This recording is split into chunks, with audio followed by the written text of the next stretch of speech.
গতকালকে এই এনসিপির একজন নেতা, যাকে আমি সবচেয়ে সম্ভাবনাময় নেতা হিসেবে নিজে বিবেচনা করতাম, তিনি হলেন হাসনাত আবদুল্লাহ। তিনি গতকালকে জাতীয় শহীদ মিনারে এই ওসমান হাদির যে গুলিবিদ্ধ হওয়ার ঘটনা, তার প্রতিবাদে যে সর্বদলীয় সভা ছিল, সেখানে উনি উপস্থিত ছিলেন। সেই উপস্থিত থাকার পর সেখানে উনি একটা কথা বলেছেন। সে কথাটা আপনাদের আমি আগে প্রথমে পড়ে শোনাই, পুরোটাই পড়ে শোনাই। তিনি বলেছেন, ভারতকে স্পষ্ট ভাষায় বলতে চাই, যারা বাংলাদেশের সার্বভৌমত্ব, সম্ভাবনা, ভোটাধিকার ও মানবাধিকারকে বিশ্বাস করে না, তাদের আশ্রয় প্রশ্রয় দিচ্ছেন। ভারতের যারা সেপারেটিস্ট আছে বাংলাদেশে, আমরা তাদের আশ্রয় প্রশ্রয় দিয়ে যে 7 সিস্টার রয়েছে সেটাকে ভারত থেকে আলাদা করে দেব। বিষয়টা খেয়াল করেন, আমাদের এখানে যারা দুষ্ট লোক, মানে গণতন্ত্রের বিরোধী, মানে মূলত উনি আওয়ামী লীগারদের বলেছেন, সন্ত্রাসীদের বলেছেন, এদেরকে ভারত আশ্রয় দিয়েছে। অতএব আমরা ভারতের যে বিচ্ছিন্নতাবাদী দলগুলো আছে তাদেরকে আশ্রয় দেব, দিয়ে আমরা ভারতকে খণ্ড খণ্ড করে দেব, মানে ওই 7 সিস্টার্সকে ভারত থেকে আলাদা করে দেব। এটা কে বলেছে? দেশের একটা প্রমিজিং দল এনসিপি, অত্যন্ত গুরুত্বপূর্ণ একজন ব্যক্তি, দক্ষিণাঞ্চলের মুখ্য সমন্বয়ক হাসনাত আবদুল্লাহ। প্রকাশ্য জনসভায় উনি এটা বলেছেন, বিভিন্ন মিডিয়ায় এটা এসেছে। কিভাবে এসেছে সেটা আমি আরেকটু পরে বলছি, তার আগে এটা আলোচনা করিনি। দেখেন, এই জিনিসটা যখন ওনারা বলেন তখন আপনাদের কাছে কি মনে হয়? আমার কাছে কিন্তু নিতান্ত একটা ছেলে মানুষই মনে হয়। আমার মনে হয় যে এরা যে আসলেই মানে ছেলে মানুষ, এদের যে রাজনৈতিক প্রজ্ঞা যে অভিজ্ঞতা জাত নয়, এটা আমার কাছে মনে হয়। এইভাবে কেউ কখনো বলে? পৃথিবীর কেউ বলা উচিত? এটুকু বলার কারণে আমি মনে করি সরকারের উচিত তার ব্যাপারে একটা ব্যবস্থা নেওয়া। ওনাকে তো মুক্ত চলাফেরা করতে দেওয়া, এটা বিপজ্জনক। কারণ এভাবে যদি সে বলতে থাকে, ভারত, ভাই আপনি যত কিছুই বলেন, আমাদের কি ভারতকে আমাদের শত্রু রাষ্ট্র? আমরা কি ভারতের সঙ্গে যুদ্ধ ঘোষণা করেছি? আমাদের সরকার কি সেটা করেছে? করেনি তো। তাহলে এইভাবে আপনি বলতে পারেন?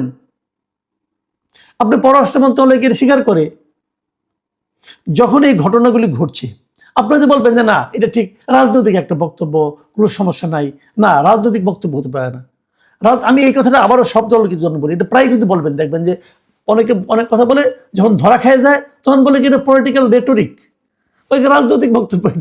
এটা না ভাই, রাজনৈতিক বক্তব্য হতে হবে সবচেয়ে সেন্সিবল বক্তব্য। যিনি আমার নেতা হবেন, যিনি রাজনীতি করবেন, তিনি তো আমার নেতা হতে চান, তাই না? যিনি আমার নেতা হবেন তিনি কেন আবল তাবল বকবেন? এটা মানবো কেন? আমার ঘরের যে শিশু, যার বয়স 2 বছর, 1 বছর, অথবা মানে কোনোভাবে বোল ফুটেছে, সে আবল তাবল বললে আমি কিছু মনে করবো না। কিন্তু যেটা বয়স্ক লোক, যিনি দেশ চালাতে চান, যিনি আমাদের ভাগ্য নিয়ন্ত্রণ করতে চান, উনি আবল তাবল কেন বকবেন? আবল তাবল বলার চেয়েও বেশি ঝুঁকিপূর্ণ হলো যখন তিনি একটা উস্কানিমূলক কথা বলেন, এবং সেই উস্কানিটা কোথায়? বিদেশের মাটির জন্য উস্কানি, বিদেশি বিচ্ছিন্নতাবাদীদেরকে উস্কানি দেন, তাদেরকে আশ্রয় দেবেন বলে তাদেরকে একটা অভয় দেন, এবং এখানে এটি যখন করতে চান তারা, সেটা হলো আরো বিপজ্জনক। এবং ওনার এই কারণে উনি কিন্তু একা বিপদে পড়বেন না, পুরো দেশটাই আমরা বিপদে পড়বো। আমরা কি ভারতের সঙ্গে যুদ্ধ করতে চাই? বলেন, যুদ্ধ করতে চাই? চাই না তো। দেখেন, সেনাবাহিনী বলবো, আমাদের তো সেনাবাহিনী আছে, আমাদের সেনাবাহিনী এবং ভারতের সেনাবাহিনী, ভাই গুগলে যান, যে সার্চ দেন, দেখেন ভারতের সেনাবাহিনীতে কত লোক আছে, আমাদের সেনাবাহিনীতে কত লোক আছে। ভারতের সেনাবাহিনী যারা আছে তারা 2 দিন পর পর পাকিস্তানের সঙ্গে যুদ্ধ করে, চীনের সঙ্গে যুদ্ধ করে। সেনাবাহিনী কিন্তু কতগুলি ক্যারেক্টার আছে, কিছু আছে অ্যাগ্রেসিভ সেনাবাহিনী, অ্যাগ্রেসিভ মিলিটারি, আবার কিছু আছে ডিফেন্সিভ মিলিটারি। আমরা গত 52 বছরের কার সঙ্গে যুদ্ধ করছি রে ভাই? আমরা অ্যাগ্রেসিভ মিলিটারি না, আমরা ডিফেন্সিভ মিলিটারি। আমাদের যদি কেউ আক্রমণ করে সেটা আমরা ফিরাবো, আমরা এভাবে নিজেদের প্রস্তুতি নিয়েছি। তাহলে আমি কেন ভারতের সঙ্গে এমন পরিস্থিতি, যুদ্ধের মতো পরিস্থিতি তৈরি করতে চাই? কি লাভ আমাদের? কি লাভ বলেন? আপনি ম্যাপের দিকে তাকান, তাদের দেশ আমার দেশকে পাশাপাশি ফেলে একবার দেখেন রে ভাই, একবার দেখেন আপনি কোথায়, সে কোথায়। তাদের সেনাবাহিনী, তাদের সামরিক সরঞ্জাম, রসদ একটু পাশাপাশি ফেলে দেখেন আপনি কোথায় আর ওনারা কোথায়। পাগলের প্রলাপ তো আমরা শুনতে বসিনি আপনার কাছ থেকে। আপনি তো পারেন না আমাদের স্থিতিশীলতাকে, আমাদের নিরাপত্তাকে লঙ্ঘিত করতে। আপনাদের এই সমস্ত কথাবার্তার কারণে আপনি বলেন চিকেন নেক চিৎকার করেন। আমাদের চিকেন নেক নাই? আমাদের চিকেন নেকের কাছে তারা সেনা সমাবেশ করছে না এখন? কেন করছে? আপনাদের কারণে করছে, আপনাদের মূর্খতার কারণে করছে। এক লোক পাইছেন ওখানে বসে। দেখেন একটা কথা ভাবেন, সেই ফ্রান্সে বসে, আমেরিকায় বসে ওই পিনাকি এবং ইলিয়াস আপনাদের উস্কাচ্ছে, আর আপনারা উস্কাচ্ছে, আপনারা উস্কে যাচ্ছেন। ওরা কোনদিন দেশে আসবে? আসবে না তো। ওরা কখনো দেশে আসবে না। ওরা ওখানে বসে বসে এমন একটা পরিস্থিতি তৈরি করছে যার উপর ভিত্তি করে ভারত বলতে পারবে যে আমরা তোমাকে অ্যাটাক করবো। আপনাদের ভারতকে অ্যাটাক করার জন্য উস্কাচ্ছেন, এবং ওদের কথা শুনে শুনে। ভাই আপনি তো এই দেশে রাজনীতি করবেন, আপনি এই সেন্সটা আপনার মধ্যে কাজ করে না। আমি হাসনাত আব্দুল্লাহকে বলছি, আপনার মধ্যে এই সেন্সটা কাজ করে না ভাই। আপনি ওই পিনাকির প্ররোচনা, পিনাকির কথা শুনে আপনি এখানে বলেন, ইলিয়াসের কথা শুনে ওরা তো মানে ওরা তো ধান্দাবাজ, মতলববাজ লোক, এগুলো বিশ্বাস করেন আপনারা। ওরা দেশে জীবনে আসবে না, কিন্তু আপনাকে এই দেশে থাকতে হবে। আপনি কোন সরকারকে বলছেন? কারা মনে বলছেন? এই সরকার কতটা নতুন আপনি জানেন? জানেন গত কয়েকদিনে যে 10 জন লোককে ভারতীয় যে সীমান্ত রক্ষী বাহিনী আছে বিএসএফ মারা গেছে, আপনি জানেন? এই সরকার একটা প্রতিবাদ করেছে পর্যন্ত? কার সঙ্গে কথা বলতেছেন? কাকে কি বুঝাচ্ছেন? দেখেন এই সরকারের ভূমিকাটা আমি একটা জায়গায় বলি ফেলি। এই যে হাসনাত আব্দুল্লাহর কথাটা আমি বললাম, আমি প্রথমে শুনতে গিয়েছিলাম যে আসলে উনি কি বলেছেন, একটু শুনে দেখি।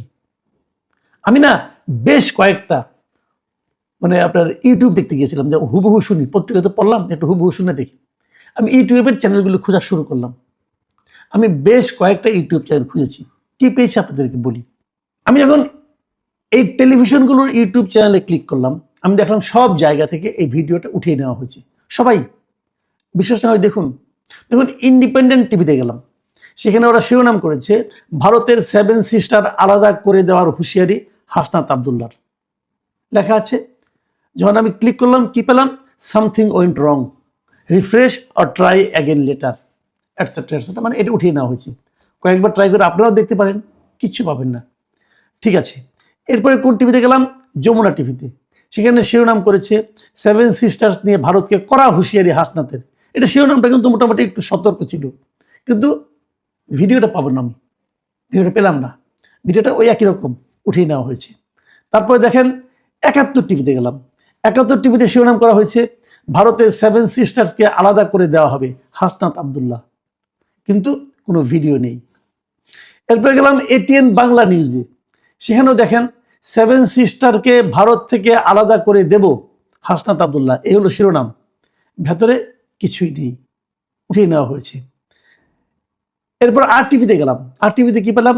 7 সিস্টার্সকে ভারত থেকে আলাদা করে দেব হাসনাত আব্দুল্লাহ, মানে একই রকম শিরোনাম করেছি, কিন্তু কোনো ভিডিও পাচ্ছি না। এরপর গেলাম ডিবিসি নিউজে। ডিবিসি নিউজের শিরোনাম হলো ভারতের 7 সিস্টার্সকে আলাদা করে দেওয়া হবে হাসনাত আব্দুল্লাহ বলেছে, কোনো ভিডিও নেই। এই যে ঘটনাগুলো, এই যে আমি কয়েকটা দেখালাম, এইগুলো থেকে আপনি কি বুঝলেন? এই ভিডিওগুলো তুলে নেওয়া হয়েছে। কে তুলে নিয়েছে? কেউ তো স্বীকার করবে না, কিন্তু আমি নিশ্চিত এটা আমাদের সরকারের পক্ষ থেকেই এই ভিডিওগুলো তুলে নেওয়া হয়েছে। সরকার এটা দেখাতে চায় নাই। সরকার বুঝতে পেরেছে যে পাগল ছাগল পোলাপান যা কিছু বলে এটা আমরা বহন করতে পারবো না। সরকার বুঝেছে, কিন্তু এরা বুঝে না।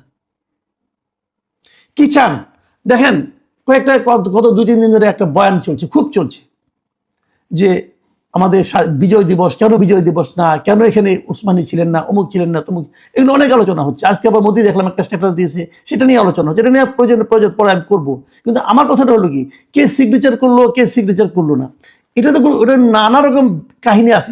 ইতিহাসে বইগুলো পড়লে বুঝতে পারবেন। আপনারা যদি চান আমি একদিন একটু করতে পারি, আপনারা যদি চান বলবো আমি এগুলো। কিন্তু কোশ্চেনটা হলো কি, বিজয়টা তো আমাদের হয়েছিল রে ভাই। 16 তারিখের পর তো পাক বাহিনী সবাইকে বন্দি করে নিয়ে যাওয়া হয়েছে। এই যে তো মুক্ত বাংলাদেশের লোকজন বসবাস করেছে। 16 ডিসেম্বরও অনেক পরে, প্রায় 20 দিন পর, 20-22 দিন, প্রায় 24 দিন পরে বঙ্গবন্ধু শেখ মুজিব এই দেশে এসেছে। তুমি তো তখন ছিলেনই না, কাজেই উনি দেশটাকে বিক্রি করে দিয়েছেন, করদ রাজ্যে পরিণত হয়েছে, হ্যাঁ, এগুলি বলে এই সমস্ত বয়ান দিয়ে আপনি এন্টি ভারত সেন্টিমেন্ট উস্কে দিতে পারেন, দেন, আমার কোনো আপত্তি নাই। কিন্তু যুদ্ধ লাগাতে চাচ্ছেন কেন? এটা কেমন কথা রে ভাই? এটা কেমন কথা? এই যুদ্ধে আপনি কি অর্জন করবেন এই যুদ্ধের মাধ্যমে? আমি মনে করি এই সমস্ত এলিমেন্ট যারা আছে, সে পলিটিক্যাল হোক নন পলিটিক্যাল হোক যাই হোক, এদের ব্যাপারে সরকারের একটা সিদ্ধান্ত নেওয়া উচিত। অবশ্যই সরকারের সেই হেডম আছে বলে আমার কাছে মনে হয় না। তাদের এই হেডম কাকে? আনিস আলমকে ধরে নিয়ে যাবে। আনিস আলমকে কি বলেছে? আমি অনেক চেষ্টা করে খোঁজাখুঁজি করলাম গত দুজন দিন, আনিস আলমকে কি বলেছে? যা বলেছেন উনি, তার উপরে ভিত্তি করে আপনি সন্ত্রাসবিরোধী আইনে মামলা করতে পারেন? সরকার পারে এটা? আমার কাছে মনে হয় যে সরকার আত্মহত্যা করার দিকে যাচ্ছে ধীরে ধীরে। সারা দুনিয়ার কাছে আনিস আলমকে একজন ব্যক্তিমাত্র নয়, আনিস আলমকে ঘটনায় সরকার হ্যান্ডেল করতে পারবে? আমার তো মনে হয় না। কি জবাব দেবে তারা?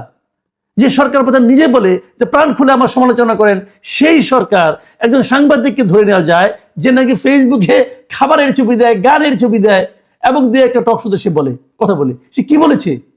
রাষ্ট্রদ্রোহিতামূলক কোনো কথা সে বলেছে? আর এরা যেটা করতেছে এগুলি তারা দেখে না। আবার আরেকজন বলে যে যদি 16 ডিসেম্বরকে মানেন না, বিজয় দিবস মানেন না, পারে কেউ ধরে না। মানে আমি এই সরকার আগে বলতাম যে এটা একটা নন সিরিয়াস টাইপের গভর্নমেন্ট। এটা যে আদৌ কোনো গভর্নমেন্ট কিন্তু এটা মাঝে মাঝে মনে হয় না, আরে কি করতেছে?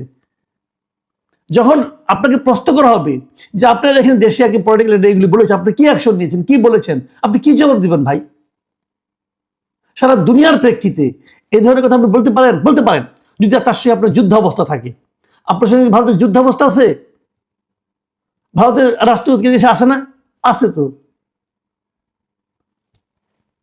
প্রিয় দর্শক, আমি জানি না আমার এই কথাগুলিকে কে খেয়ে নেবেন। ওই পিনাকি একজন তার কিছু ভক্ত আছে, ভক্ত বালক, তারা বলবে এই যে ইন্ডিয়ার দালালকে পাওয়া গেছে। ভাই, দালাল মানে হুট করে একজনকে বলা যায়, বলা তো খুব সহজ, কিন্তু প্রকৃত ঘটনাটা কি চিন্তা করে দেখেন।